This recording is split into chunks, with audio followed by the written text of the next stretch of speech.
How to reset M&T Bank online banking password. I'm gonna guide you through the process on how to do it. Let's get started. First of all, on your phone, head over to your preferred web browser. On your browser, search for M&T Bank. Now navigate to its official website. After you're in the website, you will see this kind of web interface. Now head over to the login section. Here in this page at the top right, you can see the login option. Tap on this. Now you will need to select the service that you want to access.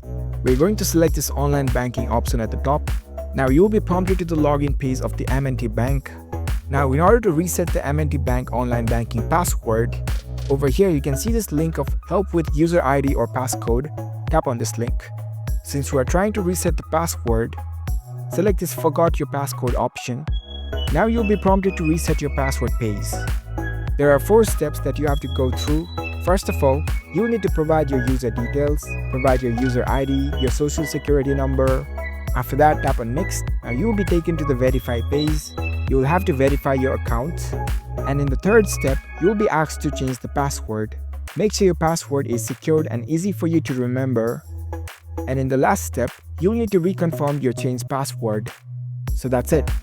That's how we can easily reset your M&T Bank online banking password. If you found this video helpful, don't forget to give this video a thumbs up and subscribe to our channel for more tech tips. Thank you for watching.